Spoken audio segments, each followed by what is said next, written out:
On today's show, the guys talk with Robert James Gabriel, founder and developer of HelperBird.com, about dyslexia and how HelperBird can help support students in the classroom. There's an East Initiative update, information on upcoming appearances, all of that and more up next on EduTechGuys.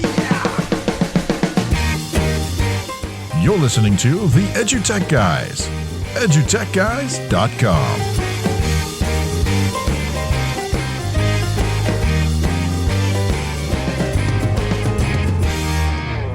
Hello and welcome to EduTechGuys. I'm David Henderson. Hey, I'm Jeff Madlock. Yeah, welcome to the show. Thank you so much for grabbing a hold of this episode. We got a really cool one for you. So hang on tight because it's going to be a roller coaster ride of fun. That's right, but don't hang on too tight. You got to hold on loosely. Hang on, Lucy. Or that too.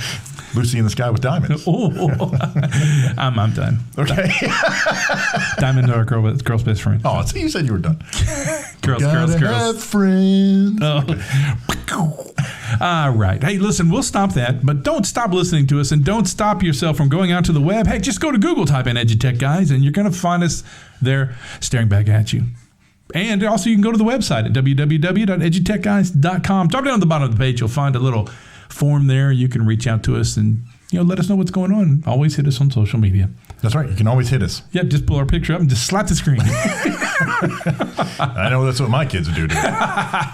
Hey, we're really excited. We have a great show today. And it's, I think October is Dyslexia Awareness Month. Yeah. Is that correct? And so I think so. I'm pretty sure it is. And so we have a really special guest on today with a really special HelperBird.com. That is, you're looking it up now, I hope, because it's really awesome. He has a really great story of how he founded and developed this, and he's a programmer, and this is really cool. This is from the heart, and it does a lot of really awesome stuff. Yeah. But we're talking about awesome stuff. One of the cool, awesome things we've always been a part of is the Conrad Challenge. And what's really cool about the Conrad Challenge is it invites teams of 2 to 5 students between the ages of 13 and 18 to kind of innovate new products and services that address global challenges in any of kind of 6 categories of aerospace and aviation, cyber technology and security, energy and environment, health and nutrition, smoke-free world, and transforming education with technology. What's cool is along the way there are coaches and judges from the best in business, industry, research, and academia worldwide that guide these teams' development of their innovative ideas. Yeah, so if you're interested in submitting a team, if you want to put a team together, a team of your students, or if you are a student listening, interested teams should visit the registration form at conradchallenge.org and check out the 2019-2020 Conrad Challenge overview for more information on this year's competition, but time is running out quickly. The registration will remain open until Friday, November 1st, 2019 at 11:59 p.m. Eastern Time. So you want to make sure that you get your everything filled out before then.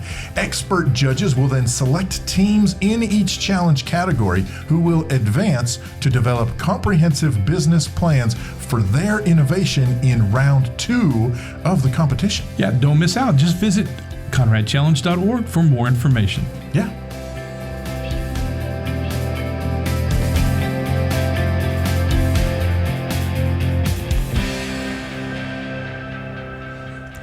Hey, welcome back to the EduTechGuys. We're really excited to have our next guest on the show today, and we're going to let him introduce himself and tell us who he's with and what he does and all that kind of good stuff. So here we go.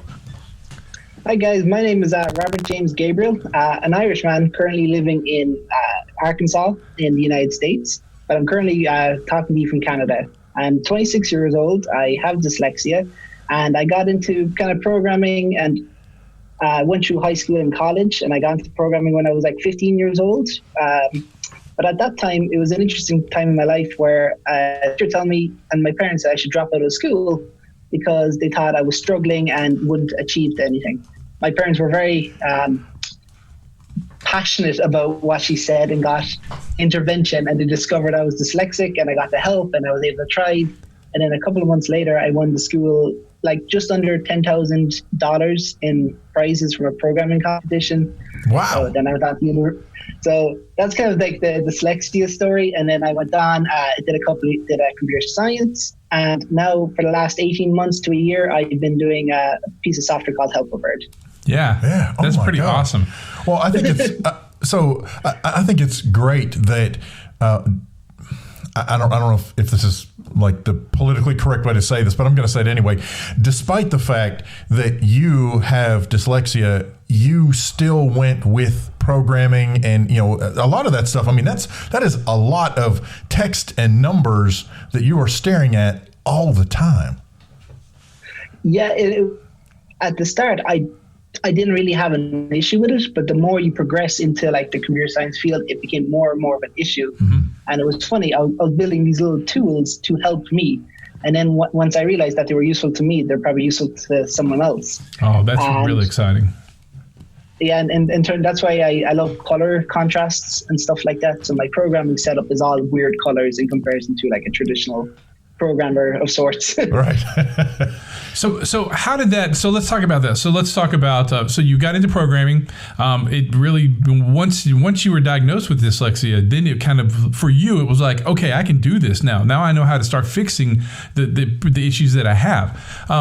So fixing any learning issues that you had. So at what point did you realize, or who did you sit down and talk to at the same time, or did you come to the epiphany on your own that I need to make HelperBirds to create, to start programming and helping companies, or this company, create something to help people with dyslexia, dyspraxia, autism, all kinds of things on the web. How did that happen? What was the lightning bolt for you? So I worked at an amazing company called teamwork.com. They do a project management software. And during my internship there, I needed going from college work to, professional work is a huge jump. And they gave me like a month of practicing and learning. So I decided to make the tools I had already built into something a bit more professional. And I put it on the Chrome store. And that was just for myself. So I could use it and people in the office could use it if they wanted. And then like a couple of months later, I completely forgot about it. And like 3-4 months, my friend was up and I checked again and there was 4,000 people using it. Wow. Without any notice or change. And I always maintained it and changed it and tweaked it. And then if you know the open dyslexic font, the guy who manages that contacted me and asked me that I wanted to maintain the full-time one. So if you use that, I also work on that one. Oh, wow, cool. So I saw these needs, and then I decided to focus on HelperBird a bit more full-time on my part-time. And then it came to a point where I was feeling a bit burnt out, and I decided to take some time out and focus on it properly. And within the first 6 months, I was getting letters and emails from parents and people at work, and it's so heartwarming to see people saying I was struggling, or my kids finally being able to read on the web. And it's, as cheesy as it sounds, those things make it worthwhile. Yeah. And it's just growing. And I've made some mistakes by pushing out stuff that wasn't fully finished, and people giving out to me, but everyone does the kind words do outweigh the softwares. And plus, it's just so sweet seeing all these emails come in. Yeah. And making a difference. Because I struggled through school, and I hope this helps someone, and that's all I want to do with it. Yeah, that is fantastic. I was just telling David earlier, my mother had posted a graphic on social media today, and it said, don't let your job create mental illness for you, or work for mental illness. And we talk about that. David and I, we've gotten on in our years. We've done our work and get closer to retirement every day. But it's real interesting. We realize for our children and for your generation, it's really great when you can find something that makes you happy to do and leads toward this. And, doing something like this, it makes you happy because you enjoy doing it. It's programming. It's what you like to do. But it also fills a whole nother section of your life and those of others. That's pretty cool, man.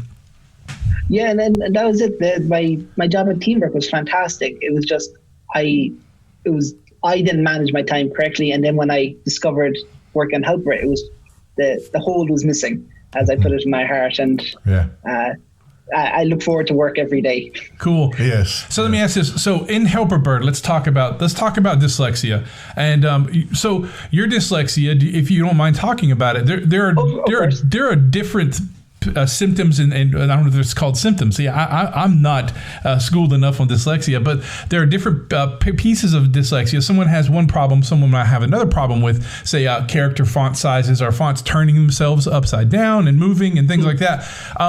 What's the biggest piece of Helper Bird that you find that helps most people with dyslexia? Which one is the big one? It's funny because in my case, A's and E's, I won't see them on a page if they're next to each other or on pages. They blend, or even my fiance was noticed that when I'm texting her, they're missing out of the words or I misread it. But the one thing I've noticed, especially as I added more features, there's never one, as they say, there's no cure for dyslexia, but there's things that help. But from the features I've released is definitely fonts that are heavier based at the bottom seem to help users to keep track. Then there's the cognitive load, where in Helper Bird, we added this feature recently where it has a granule effect across the font. So it'll go from red to blue. So your eyes can track the sentences a lot quicker and easier. Oh, yeah. But then the bigger one is definitely been the text to speech. And then we highlight each word as you spot around. And I think that's definitely been the biggest winner as in terms of features we released. But again, the one thing I built about Helper Bird, and I noticed from other pieces of software, is that they don't allow the user to customize any way they want. So I have some users who come in who have a blue overlay and red font. And I'm like, I cannot read this, but they clearly find it super useful. And that's the goal here, is to give the people, anyone who uses it, the customization they want to make it easier for them on the web. Awesome. Or across their browsing. Well, and I think that is a very key piece of information without necessarily mentioning some of those competitors. There's one that immediately pops in my head. It's shark related. But I think that's one of the things where your solution is, that's where it sets itself apart. I mean, because of the fact that it's not straight out of the box, this is the way you have to use it. It's, yes, this is how it comes out of the box, but you change it to meet wherever you are on that, whatever different issues you have with your reading, with your comprehension, in your visualization. You customize the software, you as the user, customize the software to whatever your experience needs to be. That's fantastic. That is probably one of the things that pushes your product over the edge from many of the other ones out there. And I do have to give credit. I have a personal family friend, and his kid, his child has dyspraxia, dyslexia, and a few other conditions. And he's told me he spends thousands a year on different software, and he's like, just combine them and allow me to customize, and that would be what I would happily allow my child to use, and make sure it's friendly so she can customize it. Awesome. Okay. The one thing, go ahead. I was just going to say, the one thing I've noticed from users using it is that they'll only ever use your settings once. So they don't actually know we release new features until we pop up a notification. So they're happy the way it is. Yeah. So it's a funny little problem to have. Yeah, that's right. We got new stuff, and they're like, I'm good. Just leave me alone. Listen, this 75 Ford still runs good for me. I'm good. Yeah. That's right. That's awesome. That does speak volumes to your software. That means that it's getting it done. So for our listeners and to the layman out there, kind of give us a brief overview of actually how it works. So what does it do? So I'm using it and I want to read the CNN website for news. How would that help me? So the way Helper Bird works is to be an assistant to anyone who's using it. So if you're on the CNN website and you struggle with their font, you can customize. You can change that font to over 21 fonts, and adding new ones every month. Once people suggest to be added in. And then you might notice, these flashing images on the right are really annoying and it's kind of distracting me, or I might have some light epilepsy. You can disable and get rid of all the images if you wish that are flashing on the page. And then you might have, some users might have light sensitive disorder. So we can put a tint over the page and now you can make it easier to read. Wow. Or if you don't understand a word, like I struggle with a lot, is you can select the word and it will explain it and give you all alternative words to use and the synonyms and antonyms of what the words actually mean. And then if you want, you can read out the whole text of the page as well. And all these settings are synced, meaning you log into your work machine and then you can go home and all your settings will still be there. And it cross-platform. We also have other features like you can change the color, because a lot of websites don't actually care in terms of design for accessibility. I've noticed in terms of people who are blind or have poor eyesight. So you can change the font to be a lot darker to make it stand out more instead of blending in. And we also do a new feature, which is very popular, is adding underline 4 different colors under every link. So people who are colorblind can clearly tell what's a link and what's not and what's text.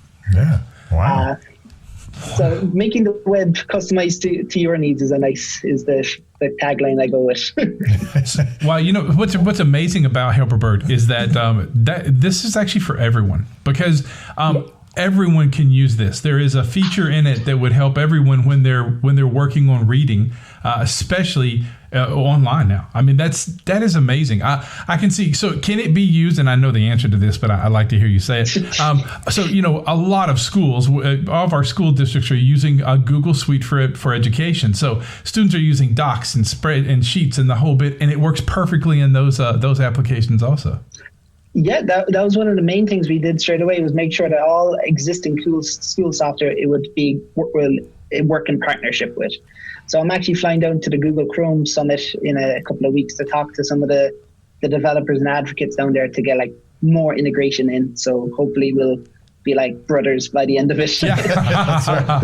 That'd be awesome. Yeah. Well, I was noticing. So we did some research. We always like to find out what's going on, and it's interesting how big the web is, because we don't know about things until we find out when we meet people like you, and we find out with these great things that are out there.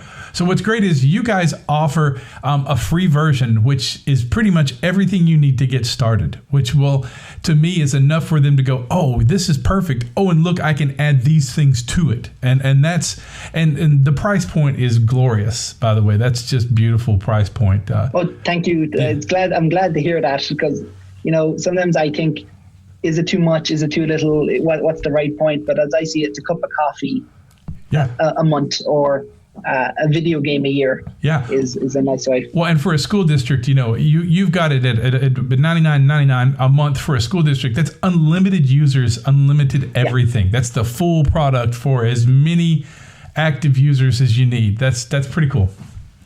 Yeah, and that's the way I like to think it, because again, it's kind of hard to know what the pricing point is, but in my heart, I want everyone to have the tools they need to be accessible and to grow and to do their needs. And I think that is the best point. And, as many people as you want, and each student can take it home as well and have it personally. It doesn't matter as long as their school is part of it. Yeah, absolutely. So go ahead. Well, I was just going to say, one of the things that I noticed as we were looking over the list of features, for a school district that buys the unlimited users, they get something called Success Manager. Talk about what is Success Manager? So as Success Manager, we actually flew up here to Toronto to help a school district up here who wanted training. So we'll personally help you get set up, any training that might be needed, any one-to-one with the teachers. If you have any problems throughout the year, I will, or anyone else who's helping on Helperbird, will make sure that you are happy 100%, and anything you might need, like a one-to-one kind of concierge almost. Yeah. That's how I like to think it. Yeah. And if you have any suggestions, we'll roll out the features within 2 weeks. So every 2 weeks we do new features, new releases. So if that's what the Success Manager does here, is just to make sure that you're 100% happy. And if you're not happy within 30 days, we'll give you everything back in the first 30 days. Oh, wow. I'm going to go on a limb and say that probably doesn't happen very often. I mean, really. This really is phenomenal. My wife helps with dyslexia at the district where she works, and I can't wait to show her this. Yeah. I really can't. Yeah, I shared it with my dyslexia coordinator already, and so this is and I'm looking forward to putting this episode out there, because we're going to hit everyone with this. And I have to say, and I hope I don't jinx it, when you talk with the Google guys, I hope you become brothers, and because then you might not ever have to worry about this again, and it would just be available to everyone. You know how Google is; they might go, "Yeah, dude, let's make this happen for everybody." So yeah, we won't jinx it. So though. just some of the things in the future, like it also works on Edge, Firefox, and Chrome, and soon to be Safari. So you log in on one machine, all your settings are synced across. And hopefully the start of next year, we're going to have like an iPad app of some sort out as well. And that, again, the one license is for every device and things like that. So, that is. But I hope we get some more Google Docs support, because I've already been talking to them, but I'd love a bit more. That's awesome. Okay, so let me ask you this question: what's your take on EdTech right now? What's your take on where we're going with educational technology? And don't you think we've kind of settled a little bit, or do you think we're still growing? I think it's been interesting, because when I started focusing on Help a Bird full time in the past 18 months, it did seem like it was a bit settled. But now that I'm starting to see more innovation, more changes, more tools to help people, and I think it's fantastic. So I'm very excited for the future, and that's why I even email and talk to other people who are working on software to see is there anything I can help with, or any partnerships or things like that. But it's very exciting, because as someone who went through school before computers or tablets were there, I know any piece of technology is going to help students and make them thrive a bit more. Because I don't want anyone to go through when you're struggling through school with issues that you're not diagnosed with, it's bad. Right, absolutely. Yeah. So Robert, if folks want to reach out and pick your brain, do you mind sharing Twitter and things like that?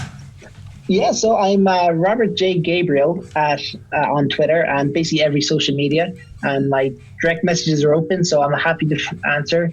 And if you go onto the support page on Help a Bird, so helpabird.com/support, I'm on there 24/7, so I'm happy to answer any questions. Or if anyone wants a free month or a trial, just mention this podcast here, guys, and I'll happily give you a month or two for free. Awesome. Oh, that is fantastic. That's really cool, man. Yes. We'll definitely spread the word on that one. Yeah. And now you said, and I'm going to jump in here real quick before we take off, but you are now currently based in Arkansas. Yes. We were listening to your podcast just before here. Me and my friends copped onto that I'm down in Hot Springs. Yeah, that's right up the road from us. Okay. Yeah, I know. We are definitely going to have to come up with a time where we can get together and kind of have a live some lunch and chat hang session. out. That's right, some lunch and hang out. And Yeah, that'd be absolutely fantastic. We were laughing just beforehand, and we were like, I think they're pretty close. And then I saw the name on. Okay, they're only down the road. Right. Yeah. That's hilarious. That is great. We actually could have driven up there and done this live. Well, except he's in Canada right He's in now. Canada, yeah. So, I tell you what, we'll definitely, when you get back from, in a few months or in a few weeks, when you guys get some stuff settled and everything's going good, get back on the show. We'd like to hear what's happening. We'd like to keep up with this. We'd like to help you spread the word. This is really awesome. Yeah. Oh, I'd love to, guys. Anytime, and I'll make sure to keep in touch, because we're only down the road from each other as well. Yeah, Yes, awesome. exactly. Hey, well, cool. We're going to definitely make sure we spread the word, and we want to thank you once again for coming on the show. That's perfect. Thank you so much, guys, for having me. It's been a blast. Hi there. I'm April Jackson, and this is your East Update. This week, we hear from East students at Roberts Elementary School. Hi, I'm Emma.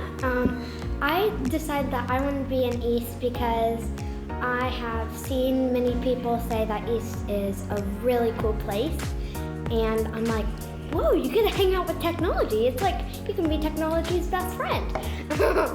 So then I tried out the next year and I made it in, and I'm like I saw the East and I'm like, whoa, like. So you guys have to try out for East at your school? Yes. Mm-hmm. Tell me about that. You go through this interview. Well, first Ms. McBride hands them a sheet of paper, and your parents have to sign it to make sure they're okay with it. And they'll assign you for a morning, and you'll go in there, fill out an application, which is just about what would be a cool East project? What is one technology and how does it work? Maybe. And just ask you questions, and then you go in for an interview that day, and they just ask you a question. What's a problem in your community? And you just fill out that, just talk about it. And then you'll find out if you made it. But it's really cool because it basically causes you to really think about it, pause and think about it, instead of just oh, I made it in. And it makes you really want to try. If you're interested in hearing more about East students or learning how to partner with the program, visit our website at eastinitiative.org or follow us on social media at The East Initiative. I am April Jackson, and this has been your East Update.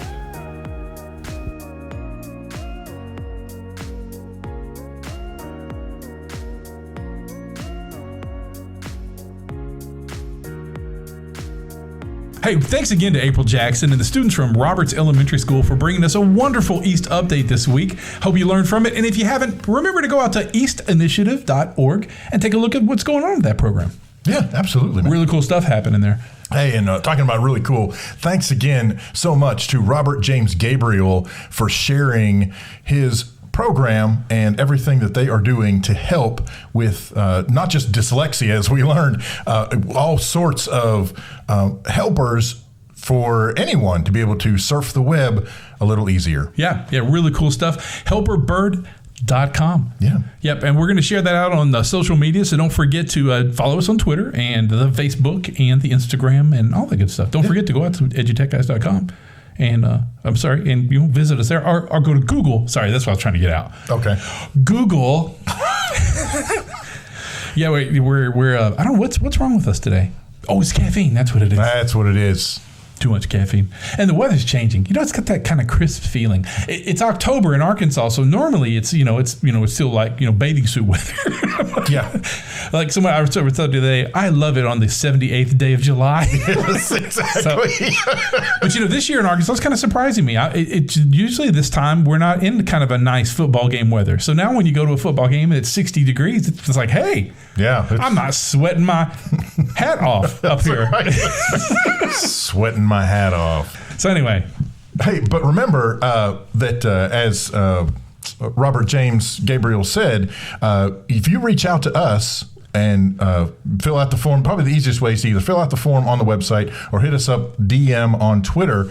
Give us your contact info. We'll pass it along, and he'll hook you up with a free trial to helperbird.com. Yeah, can't miss it. That's really, really awesome. Yeah. Hey, hope you're keeping up with us on the web and all that kind of good stuff. Remember, if you ever have a question or you'd like to be on the show, just visit us on the web and let us know. DM us, as they say. Is that what the kids say? DM me. DM me. Cool, man. Hey, it's been a great show. I'm Jeff Madlock. I'm David Henderson. We'll catch you next time. You've been listening to the EduTech Guys. EduTechGuys.com.